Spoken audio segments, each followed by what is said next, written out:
जय श्री कृष्ण मित्रों, आपका हार्दिक स्वागत है आपके अपने चैनल प्राचीन ऐतिहासिक कहानियों पर। दोस्तों, आज हम जानेंगे 1947 में विभाजन से पहले अविभाजित भारत के बारे में। दोस्तों, आप जानते ही हैं कि 1947 में विभाजन से पहले अविभाजित भारत में करीब 584 रियासतें थीं, जिनका कामकाज राजा देखते थे। इसके लिए अंग्रेजों के साथ उनका एक खास करार था। ये रियासतें 40% क्षेत्र और 23% आबादी को कवर करती थीं।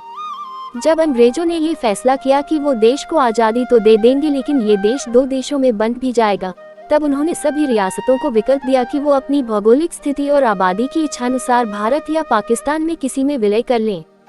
तब नए बनने वाले भारत में 562 रियासतें आ रही थीं। उनमें से 559 रियासतों ने किसी तरह भारत में विलय स्वीकार कर लिया।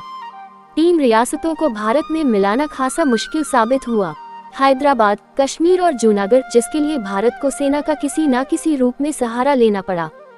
हैदराबाद में निजाम का शासन था, वहां सेना की कार्रवाई के बाद उसे भारत में मिलाया गया। हम यहाँ उन 2 रियासतों की बात कर रहे हैं जिनकी भौगोलिक सीमाएं पाकिस्तान से छूती थीं, लेकिन उनके यहाँ हालात अलग अलग थे। भारत की आज़ादी की घोषणा होते ही जम्मू और कश्मीर के महाराजा हरि सिंह ने स्वाधीनता की घोषणा कर दी। उन्होंने कहा कि कश्मीर न तो भारत में मिलेगा और न ही पाकिस्तान। हम दोनों देशों के बीच एक अलग देश बनाएंगे। हरि सिंह 1925 में कश्मीर की गद्दी पर बैठे थे। वो अपना अधिकांश समय बम्बई के रेसकोर्स और अपनी रियासत के बड़े जंगलों में शिकार पर बिताया करते थे। कश्मीर में उनके सबसे बड़े विरोधी शेख अब्दुल्ला थे। उनका जन्म एक शॉल बेचने वाले व्यापारी के घर पर हुआ था। उन्होंने अलीगढ़ मुस्लिम विश्वविद्यालय से MSc की थी। पढ़ने में कुशाग्र और शानदार वक्ता थे। उन्हें अपनी बातें तर्कों व तथ्यों के साथ रखनी आती थी। जब उन्हें तमाम योग्यताओं के बावजूद नौकरी नहीं मिली तो उन्होंने एक प्राइवेट स्कूल में टीचर की नौकरी शुरू की। चूंकि कश्मीर रियासत में प्रशासन में बहुसंख्यकों का बोलबाला था, इसलिए उन्होंने सवाल उठाना शुरू किया कि इस सूबे में अल्पसंख्यकों के साथ ऐसा सलूक क्यों हो रहा है।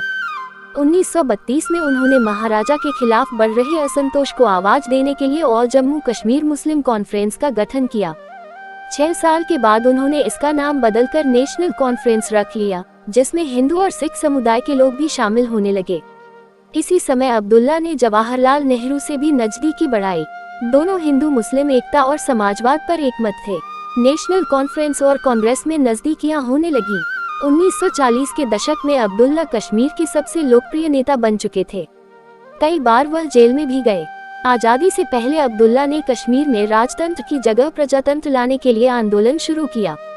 इसके लिए उन्हें जेल में डाल दिया गया। महाराजा के मन में स्वतंत्र होने का विचार जड़ जमा चुका था। वो कांग्रेस से नफरत करते थे, इसलिए भारत में शामिल होने के बारे में सोच भी नहीं सकते थे। लेकिन अगर वो पाकिस्तान में शामिल हो जाते तो उनके हिंदू राजवंश का सूरज अस्त हो जाता। 27 सितंबर 1947 को नेहरू ने पटेल को कश्मीर की खतरनाक और बिगड़ती हुई स्थिति के बारे में लंबा पत्र लिखा। उन्हें खबर मिली थी कि पाकिस्तान बड़ी संख्या में कश्मीर में घुसपैठियों को भेजना चाहता है। इस दौरान 25 सितंबर 1947 को महाराजा ने शेख अब्दुल्ला को जेल से रिहा कर दिया गया था। जहां तक महाराजा हरि सिंह का सवाल है तो वो अब भी आज़ाद कश्मीर के ख्वाब में जी रहे थे। 12 अक्टूबर को जम्मू कश्मीर के उप प्रधानमंत्री ने दिल्ली में कहा कि हम भारत और पाकिस्तान दोनों के साथ दोस्ताना संबंध कायम रखना चाहते हैं। महाराजा की महत्वाकांक्षा कश्मीर को पूरब का स्विट्जरलैंड बनाने की है, एक ऐसा मुल्क जो बिल्कुल निरपेक्ष होगा। उन्होंने आगे कहा कि केवल एक ही चीज हमारी राय बदल सकती है, और वो ये है कि अगर दोनों देशों में कोई भी हमारे खिलाफ शक्ति का इस्तेमाल करता है तो हम अपनी राय पर पुनर्विचार करेंगे। इन शब्दों के बोले जाने के केवल 2 हफ्ते बाद ही हजारों हथियारबंद कबायलियों ने राज्य पर उत्तर दिशा से हमला कर दिया। 22 अक्टूबर को वो उत्तर पश्चिमी सीमा प्रांत और कश्मीर के बीच की सरहद को पार कर गए और तेजी से राजधानी श्रीनगर की ओर बढ़े। इन हमलावरों में ज्यादातर पठान थे, जो उस इलाके से आए थे जो अब पाकिस्तान का हिस्सा बन गया है। इन कबायली विद्रोहियों ने बारामूला में बड़ा उत्पात मचाया, लूटपाट की और महिलाओं और लड़कियों से दुष्कर्म किया। 24 अक्टूबर को महाराजा ने भारत सरकार को सैनिक सहायता का संदेश भेजा। अगले दिन दिल्ली में भारत की सुरक्षा समिति की बैठक हुई और VP मेनन को जहाज से तुरंत श्रीनगर रवाना किया गया। उन्होंने श्रीनगर में महाराजा से मुलाकात करने के बाद उन्हें हमलावरों से सुरक्षित जम्मू जाने की सलाह दी। नेहरू पाकिस्तान के कबायलियों से मुकाबले के लिए भारतीय सेना को फौरन कश्मीर भेजना चाहते थे। माउंटबेटन ने उन्हें ऐसा करने से मना कर दिया। उन्होंने महाराजा से पहले विलय के कागजों पर दस्तखत करा लेने को कहा। उनका साफ कहना था कि बिना कानूनी विलय के वो ब्रिटिश अफसरों को भारतीय सेना के साथ नहीं जाने देंगे। 26 अक्टूबर को वीपी मेनन को जम्मू में महाराजा के पास फिर से भेजा गया। वहां मेनन से उनसे विलय पत्र पर दस्तखत कराए और दिल्ली आ गए। जैसे ही ये कानूनी कार्यवाही पूरी हुई, नई दिल्ली ने माउंटबेटन की हिचकिचाहट की परवाह किए बगैर भारतीय सैनिकों से भरे विमान श्रीनगर भेजने शुरू कर दिए। तब तक हमलावर श्रीनगर से कुछ ही दूरी पर रह गए थे। जब भारतीय जवानों का पहला जत्था श्रीनगर हवाई अड्डे पर पहुंचा तो हमलावर हवाई अड्डे की सरहद तक आ पहुंचे थे। अगर कबायलियों ने बारामूला में लूटपाट और औरतों के साथ दुष्कर्म में समय बर्बाद नहीं किया होता तो वो हवाई अड्डे पर कब्जा कर चुके होते और भारतीय विमानों को वहां उतारना मुश्किल हो जाता। गांधी जी ने भी सेना की कार्रवाई का समर्थन किया और कहा कि अगर किसी समुदाय की रक्षा करने में कायरता आड़े आ रही हो तो उसे बचाने के लिए लड़ाई का सहारा लेना कहीं बेहतर था। इसके बाद भारत ने उरी तक के क्षेत्र से कबायलियों को खदेड़ते हुए इसे अपने कब्जे में ले लिया। कश्मीर को लेकर दोनों देशों में तनातनी चरम पर थी। ये तब तक जारी रही जब पाकिस्तान के प्रधानमंत्री लियाकत अली संयुक्त सुरक्षा समिति की बैठक में भाग लेने के लिए दिल्ली आए थे।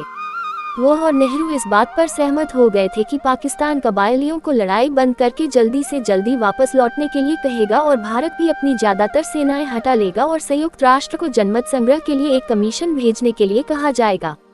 माउंटबेटन की सलाह से ही भारत इस मामले को संयुक्त राष्ट्र में ले गया था। ये एक बड़ी भूल साबित हुई।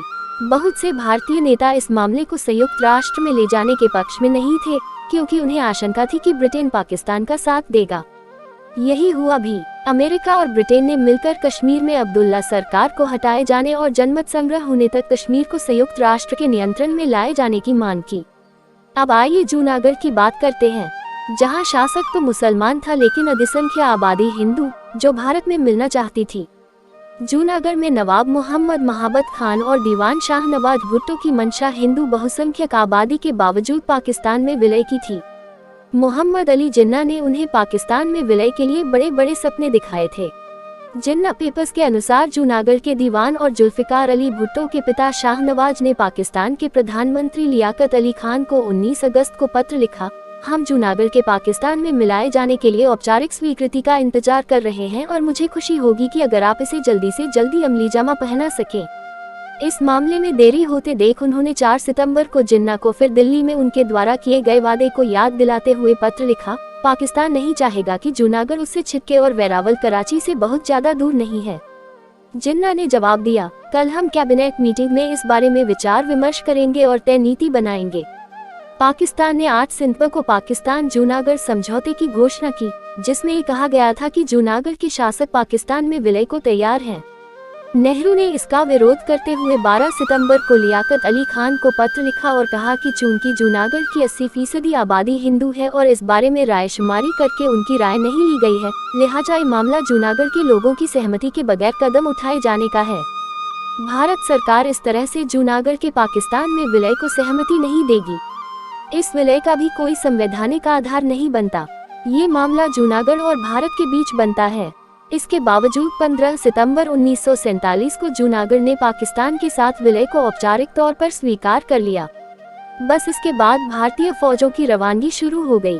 भुट्टो को खतरा समझ में आ गया और उन्होंने 16 सितंबर को लियाकत से मदद मांगते हुए कहा, कम से कम हमें ये तो बताएं कि आप हमें किस तरह की मदद दे रहे हैं और हमें किस तरह से कार्रवाई करनी चाहिए।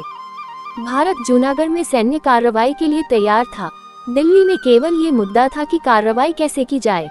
H.V. हडसन की किताब द ग्रेट डिवाइड के अनुसार गवर्नर जनरल माउंटबेटन ने किंग को रिपोर्ट दी कि जूनागढ़ के मामले पर विचार के लिए शाम को एक कैबिनेट मीटिंग इस पर विचार करेगी। मुझे कैबिनेट के सदस्यों ने मीटिंग से पहले सूचित किया है। वो इस फैसले पर पहुंच चुके हैं कि सैन्य कार्रवाई ही एकमात्र जवाब है। जिन्ना ने भारतीय फौजों की हलचल की शिकायत माउंटबेटन से की। माउंटबेटन ने उन्हें जो जवाब दिया उसका सार यही था कि पाकिस्तान जो भी कर रहा है वह भारत सरकार के साथ उसके समझौते का उल्लंघन है। उन्होंने जूनागढ़ की आबादी के इस विलय पर रायशुमारी की बात कही, जिसमें वहां की 80% जनता भारत के साथ जाने को तैयार थी। पाकिस्तान निरुत्तर हो गया। 25 सितंबर को जूनागढ़ मुक्त करा लिया गया। पुस्तक सरदार लेटर्स के अनुसार बम्बई में उस दिन स्वतंत्र जूनागढ़ की स्थायी सरकार गठित की गई। सामरदास गांधी को प्रेसिडेंट बनाया गया। इस सरकार में मंत्री बने के.एम. मुंशी ने घोषणा की कि जूनागढ़ की अस्थायी सरकार सौराष्ट्र से कामकाज करेगी और राजकोट के जूनागढ़ हाउस को इसके लिए कब्जे में ले लिया गया। सौराष्ट्र के कोने कोने से युवा स्वतंत्रता का बैनर लिए वहां जुटने लगे। अस्थायी सरकार ने कामकाज शुरू कर दिया। लोग जूनागढ़ कई इलाके में नवाब के शासन के खिलाफ खुलेआम तौर पर सामने आ गए। हालांकि पाकिस्तान सरकार अभी जूनागढ़ पर गोलमोल थी। वीपी मेनन की पुस्तक इंटीग्रेशन ऑफ इंडिया इंस्टेड के अनुसार हालात और दबाव के आगे भुट्टो टूटते जा रहे थे। पाकिस्तान की ओर से कोई खास पहल होती नहीं दिख रही थी। इन्हीं सब परिस्थितियों के बीच 9 नवंबर को भारतीय फौजें जूनागढ़ में प्रवेश कर गईं। नेहरू ने औपचारिक तौर पर इसकी सूचना लियाकत अली खान को दी। 20 फरवरी 1948 को जूनागढ़ में भारत सरकार ने जनमत संग्रह कराया। इसे एक ICS अफसर CB नागरकर की देखरेख में कराया गया। कुल 2,01,457 वोटरों में 1,90,870 ने अपने वोट डाले। पाकिस्तान के पक्ष में केवल 91 वोट पड़े। इस तरह जूनागढ़ भारत का अंग बन गया। जूनागढ़ के नवाब ने अपनी रियासत को पाकिस्तान में मिलाने के लिए सब कुछ किया, लेकिन जब सारी चालें उल्टी पड़ने लगी तो वह खुद पाकिस्तान भाग गए। हालांकि पाकिस्तान पहुंचने के बाद जूनागढ़ के नवाब महाबत खान बहुत पछताए, क्योंकि अब वो पाकिस्तान के किसी काम के नहीं रह गए थे और इसलिए पाकिस्तान ने उनसे सौतेला व्यवहार करना शुरू कर दिया। उनके लिए जो प्रिवी पस की रकम बांधी गई वो पाकिस्तान के प्रिंसली स्टेट के पूर्व राजाओं और नवाबों के मुकाबले कम थी। उन्हें वैसा महत्व भी नहीं मिलता था। उनके निधन के बाद पाकिस्तान में उनके वंशजों की हालत पस्त ही है। उन्हें गुजारे के तौर पर महीने का जो पैसा मिलता है वो आज के चपरासी के वेतन से भी कम होता है, अर्थात केवल 16,000 रुपए। इसको लेकर उनके वंशज कई बार विरोध भी जता चुके हैं और इस संबंध की खबरें पाकिस्तान के मीडिया में आती रही हैं। रह रहकर वो पाकिस्तान में मीडिया को बताने की कोशिश करते हैं कि पाकिस्तान के लिए उन्होंने कितनी बड़ी कुर्बानी दी है और ये मुल्क उन्हें किनारे कर चुका है।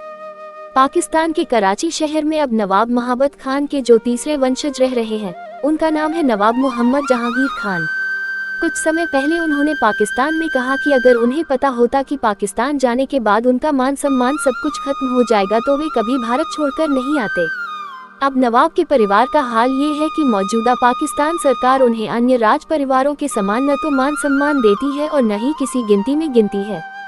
खटास इस बात की भी है कि अपने जिस वजीर के उकसावे में आकर वो पाकिस्तान से भागे, उस वजीर भुट्टो का परिवार पाकिस्तान का मुख्य राजनीतिक परिवार बन गया।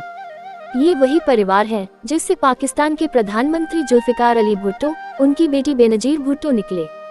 बेनजीर का बेटा बिलावल अली भुट्टो पाकिस्तान का विदेश मंत्री रहा है और मौजूदा गठजोड़ सरकार में अहम भूमिका निभा रही पाकिस्तान पीपुल्स पार्टी का प्रमुख भी।